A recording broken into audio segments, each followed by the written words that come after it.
Bonjour, vous écoutez le podcast Maintenant je vais pour en finir avec les Ah si j'avais et oser une vie professionnelle qui vous ressemble. Je suis Anaïk, j'ai créé AH Accompagnement en 2018 après 15 ans en marketing et un début de vie professionnelle en histoire de l'art, donc plusieurs déjà reconversions et plusieurs vies professionnelles. Je suis là pour vous accompagner donc à oser trouver ou retrouver du plaisir au travail, pour se dire que c'est pas toujours une reconversion 180 degrés, que c'est pas toujours tout plaqué, que ça peut être parfois des petits, des grands ou des moyens ajustements, et que ce qui compte c'est d'aller comprendre justement ce qui va faire que maintenant, vous allez oser bouger avec, dans chacun de ces podcasts, des pistes d'action, que ce soit des podcasts où j'interviens seule ou des podcasts de parcours de reconversion. C'est parti, maintenant, vous allez. Aujourd'hui, un épisode de podcast spécial Halloween. On va se parler de toutes les peurs, de tous les doutes et de tous les freins qu'on va avoir dès qu'on a envie de changement professionnel, dès qu'on se parle reconversion. Pourquoi est-ce qu'on a ces peurs et tous ces freins qui arrivent quand on a envie de changement, que ce soit au départ petit changement ou même grosse reconversion, on n'est pas toujours sûr. Une des premières raisons, elle se passe dans le cerveau. Le cerveau, face à une envie de changement, va réagir comme face à un danger. Ça va se passer dans l'amygdale et ça va se passer dans l'insula. Et le cerveau envoie des messages après corporels qui sont les mêmes que face à un danger, donc des messages de stress. Et bien forcément, c'est hyper désagréable. Et donc on va se dire, oula, non, je vais pas du tout y aller. Donc on va se le dire. Corporellement on sent que c'est pas super, et puis finalement à chaque fois qu'on va se rapprocher du changement, il va y avoir tout un tas d'autres messages qui vont dire non, faut pas y aller, c'est dangereux, non mais finalement t'es pas si mal, tu peux quand même rester à ta place, etc. On prend très souvent l'image de quand on a envie de sauter en parachute, on peut avoir envie, on y est, on monte dans l'avion, le moment où les portes de l'avion s'ouvrent, il y a tout un moment aussi où le stress monte et on peut se dire non, finalement, je vais peut-être rester là, pourquoi y aller ? Et si on n'est pas d'ailleurs avec un moniteur qui saute, peut-être qu'on resterait dans l'avion et que la poussée de stress, elle serait trop forte. Donc on a ce truc où on peut avoir envie de changement, et puis que tout ce qui va se passer dans le cerveau, entre autres, et qui va venir nous dire oula, danger, va limiter cette envie de changement. Donc il y a une première raison qui est comme ça, physique, qui va nous dire on n'y va pas, c'est bien trop dangereux, on reste là où on est, c'est très bien. La deuxième raison, elle va être autour de toutes les injonctions sociétales qui sont doubles. Il y a les injonctions sociétales, elles peuvent nous donner ces envies de changement autour de tout un tas de profils de changement, dont tous ceux que je partage, donc je fais partie de ces injonctions sociétales, des gens qui ont osé se reconvertir. Et puis dans ces injonctions, il y a la fameuse zone de confort. Alors la zone de confort, je vois en ce moment d'ailleurs que je ne suis pas la seule à ne pas être très très fan de cette expression. Qu'est-ce qui me pose problème dans cette expression zone de confort ? Il y a deux choses. Il y a le fait de sans arrêt dire sortez de votre zone de confort, qui culpabilise en faisant penser que si on n'est pas sans arrêt en train de faire des trucs complètement fous, on est un peu nul. Et puis il y a l'expression en tant que telle qui pour moi porte un petit peu à confusion. Alors pour essayer d'expliquer ça un peu clairement, l'idée ça serait de se dire qu'il faut donc que si on est dans du confort, c'est mal. Pour moi, justement, si on est dans du confort, c'est plutôt pas mal et on a envie d'avoir une vie plutôt confortable. Et donc l'expression qui serait plutôt intéressante, c'est de se dire que parfois, justement, quand on a besoin de changer et que c'est un peu difficile, c'est qu'on est dans une zone d'inconfort, on se sent plus très bien. Et on a besoin d'aller bouger et ça va pas être très confortable. Et donc on a besoin de sortir d'une zone, non pas de confort, puisqu'on n'y est pas bien, mais d'une zone qu'on pourrait appeler plutôt la zone du connu. Et on va avoir besoin de faire des choses nouvelles, de faire différemment. Il y a cette expression qui est si tu veux des choses différentes, tu vas devoir faire des choses différentes, fais différemment, sinon évidemment ça ne va pas marcher. Et c'est de faire différemment, c'est de sortir de ce qu'on connaît, qui est inconfortable pour toutes les raisons qu'on vient de donner, le cerveau n'aime pas, ça nous fait peur, etc. Et on va sortir de ça. Et donc parfois, on a besoin de sortir de notre zone de connu, mais l'objectif de ça, c'est bien d'aller vers quelque chose qui va être mieux pour nous, dans lequel on va se sentir mieux, et donc d'être presque justement dans une zone de confort. L'objectif est de trouver une zone de confort pour moi, et donc pas de sortir de sa zone de confort pour faire des trucs fous, pour être... toujours plus en avant et plus en train de faire des nouveautés. Ce qui est une injonction qui fait que j'ai par exemple l'autre jour quelqu'un qui me disait bah oui mais je dois changer de poste tous les 3 ans, je dois faire ceci. Si vous êtes bien dans votre poste et que ça fait 3 ans, bah vous avez le droit d'y rester 4. Il n'y a aucune règle de on doit changer de poste tous les 3 ans, on doit changer d'entreprise tous les 10 ans sinon on n'est plus embauchable, on doit gna gna gna, etc. On doit, selon moi en tout cas, on doit être bien dans sa vie et on doit réfléchir à c'est quoi votre objectif, c'est quoi votre but de vie. Si votre but de vie est d'avoir une carrière avec un salaire qui monte, bah oui, si vous restez dans votre poste plus longtemps et que vous restez toujours dans votre même entreprise, peut-être que votre salaire monte moins, peut-être que votre carrière sera moins ascendante, mais peut-être aussi que vous êtes très heureux, que vous êtes dans une boîte hyper bienveillante où vous avez le poste qui a le même nom, mais des projets qui sont top, des clients qui sont top.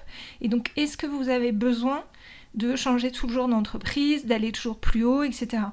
En fait, il n'y a donc pas une raison de sortir de sa zone de connu, confort. Il y a des objectifs qui sont les vôtres. Et donc, moi, l'objectif que je mets global à tous, c'est d'être bien dans sa vie, d'être épanoui dans son travail. Et pour ça, des fois, on a besoin d'aller faire des choses nouvelles, qui sont parfois inconfortables, mais on a besoin de faire ça que pour être mieux, pas juste pour coller nouvelles injonctions de il faut aller sortir de son poste, il faut découvrir des nouvelles entreprises, il faut faire des choses nouvelles. Il faut faire des choses nouvelles si vous avez envie de faire des choses nouvelles, si vous avez des objectifs qui collent avec faire des choses nouvelles. Sinon, si vous êtes très bien, franchement, pour reprendre là une autre expression de Fabrice Midal, foutez-vous la paix, et si vous êtes bien comme ça, soyez bien comme ça. Voilà pour mon petit coup de autour de la notion de zone de confort. Donc, on a toutes ces injonctions-là qu'on entend de tous ces profils, de gens qui font des choses extraordinaires, etc., d'un côté.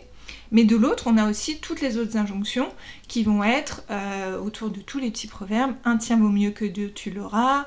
On sait ce qu'on perd, mais on sait pas ce qu'on gagne. L'herbe n'est pas plus verte ailleurs, etc. Et donc, qui vont là plutôt pousser à se dire « Oula, on est raisonnable ». On peut avoir en plus, c'est la crise, t'as déjà de la chance d'avoir un CDI, t'es bien payé. Et on va se les rajouter nous-mêmes en disant on n'est jamais content, si ça se trouve on ne trouvera pas quelque chose de mieux. Donc on va avoir vraiment les deux qui sont en opposition et qui peuvent être un peu compliqués à gérer. Donc dès qu'on va penser changement, on va avoir tout ça.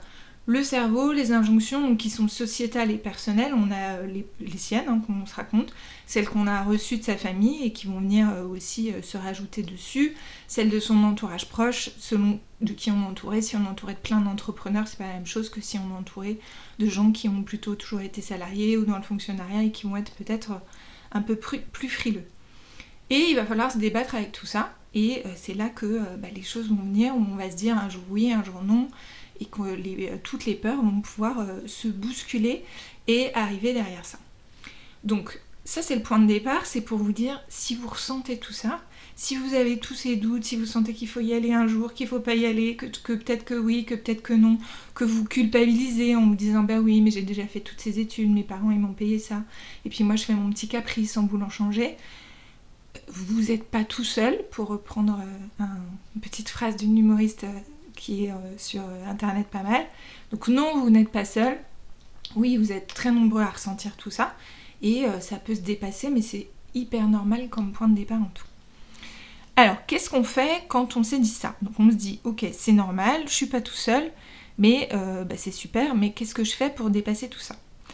Ça va vraiment dépendre en fait de qu'est-ce qui vous bloque particulièrement. Je vous disais au départ qu'il y a des nombreuses peurs, et donc il va falloir aller identifier, vous, qu'est-ce qui vous bloque. Dans les choses qu'on peut me raconter, alors j'ai pu en vivre certaines moi, mais je les ai heureusement pas toutes vécues dans mes propres peurs et mes propres doutes de la reconversion.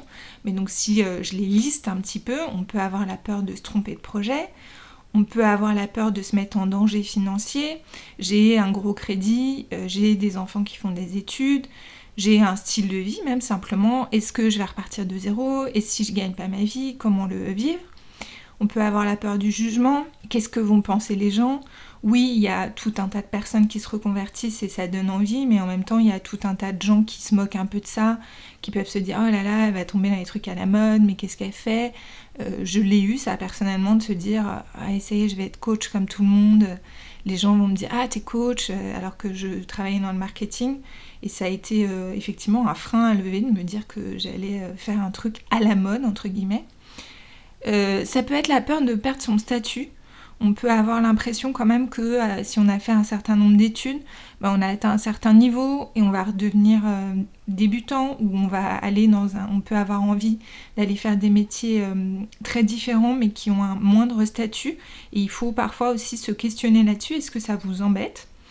Ça peut être l'impression qu'on va repartir complètement de zéro. Alors c'est quelque chose qu'on me dit beaucoup, sur lequel on travaille, on repart jamais de zéro.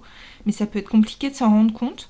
Et donc de se dire, bah oui, mais j'ai acquis un certain nombre d'années d'expérience, je vais complètement repartir de zéro, je vais devoir reprendre un statut de débutant quand je commence, etc. C'est compliqué. L'impression d'être trop vieux ou trop jeune, ça on a tous l'impression de oui mais moi j'ai déjà 40 ans. Alors je vous rassure, on me le dit à n'importe quel âge, hein. J'ai des gens de 30 ans qui me disent oh là là j'ai déjà 30 ans, on me le dit à 40 et on me le dit à 50. Donc c'est très souvent un frein. Ça peut être j'ai pas le temps, ça peut être vraiment il y a 1001 questions. Et puis dans ce qui bloque très souvent, donc ça c'est plutôt des peurs, dans ce qui va bloquer pour avancer, c'est je suis pas sûre d'avoir la bonne idée. Alors évidemment c'est bloquant parce que trouver le bon projet est évidemment le nerf de la guerre. Et je sais pas par quoi commencer, je commence par trouver une idée, je me renseigne sur des formations, je sais pas quels sont mes droits, je sais pas, et donc vraiment je suis perdue par où commencer. Donc voilà à peu près tout ce qui peut faire, enfin tout non, parce que vous pouvez en avoir d'autres, mais voilà en gros ce qui peut y avoir. Donc comment on fait quand on a toutes ces peurs ?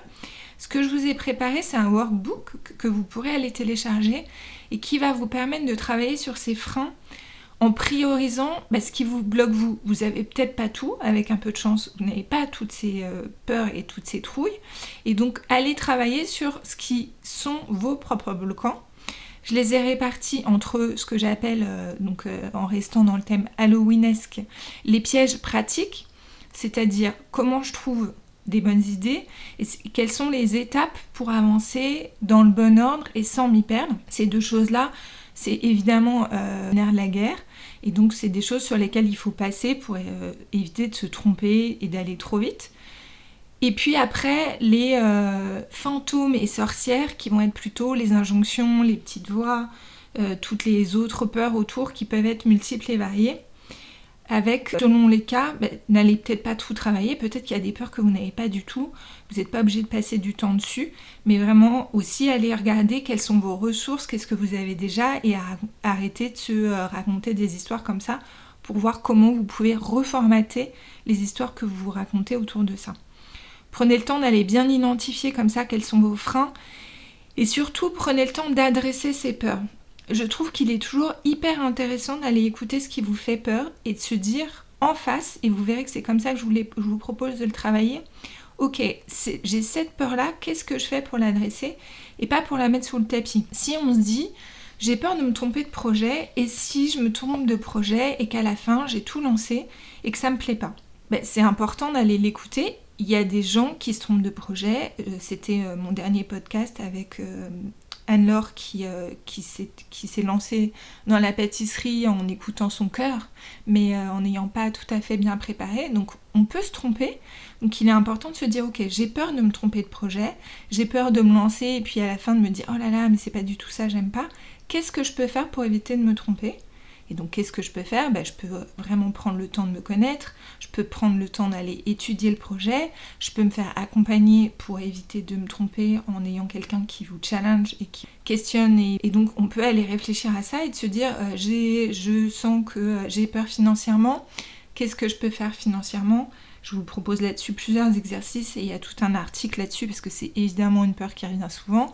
Je vais aller identifier mes besoins financiers, aller chercher des aides, aller regarder concrètement ce qu'il peut y avoir comme baisse de salaire, se dire aussi qu'on n'est pas obligé de baisser son salaire quand on veut changer de projet. Et donc on va vraiment aller l'étudier comme ça et au lieu de laisser la peur prendre le dessus, dire je mets des actions en place. On aura toujours des peurs à la fin. Vous ne saurez jamais, avant de vous être lancé, si tout va marcher. Mais par contre, on peut quand même aller préparer les choses le plus possible, aller adresser chaque peur pour essayer justement d'éviter de se tromper, de partir dans un truc comme ça un peu à la va-vite et complètement foufou qui vous ira pas, de partir dans un truc où effectivement vous n'avez pas assez baquer le côté financier, baquer le côté c'est les bonnes études, je suis prête pour le faire. Et donc vraiment d'avoir tous les arguments, ça vous rassurera, mais ça assurera aussi que le projet est bien préparé et le bon, que vous serez bien dans ce projet-là. Donc adresser ces peurs, c'est vraiment essentiel. Et après, ça vous permettra d'arrêter de vous laisser submerger par elle. Il y a 3 réactions face à la peur. Je fige, et donc je ne fais plus rien, je procrastine. J'évite, et donc pareil, en fait je vais remettre tout ça sous le tapis, ça revient régulièrement mais je ne fais rien. Ou j'attaque. Moi je vous propose là d'aller attaquer, mais de manière organisée, donc pas j'attaque et je retourne sous mon canapé, mais vraiment de prendre la peur en face, de lui mettre la lumière, et normalement comme les fantômes ça va la faire disparaître, et de faire étape par étape pour aller éviter de vous laisser submerger et puis de ne pas arriver à aller vers ce projet qui vous épanouira. Si vous sentez en remplissant tout ça que tout seul quand même ça reste quelque chose qui vous angoisse ou vous fige un peu, c'est évidemment ce qu'on fait toutes ces étapes dans le programme Trouver sa voie. On va chercher la bonne idée, avancer de manière organisée, mais aussi travailler toute cette partie plus souterraine que sont les peurs, les doutes, les petites voix, les petites injonctions. Éviter la procrastination avec des rendez-vous qui sont réguliers. Et puis adresser toute cette partie donc, de trouillomètre en séance, en allant discuter ensemble, en allant les challenger, et avec de la sophrologie que j'ai ajoutée en particulier pour aller chasser vos démons et vous aider à vivre tous ces épisodes plus sereinement. Donc si vous sentez qu'un accompagnement pourrait vous aider, je serais ravie de venir à la chasse aux démons et aux sorcières avec vous. Et vous pouvez voir dans le descriptif du podcast les liens pour prendre un rendez-vous diagnostic pour voir si on peut avancer ensemble. Je vous souhaite un bon Halloween et une bonne chasse aux sorcières et je vous dis à bientôt dans un prochain podcast. Et voilà, c'est la fin de cet épisode de Maintenant je vais. J'espère que vous avez trouvé de l'inspiration. Pourquoi pas un peu de courage pour passer à l'action, pour ce fameux premier petit pas.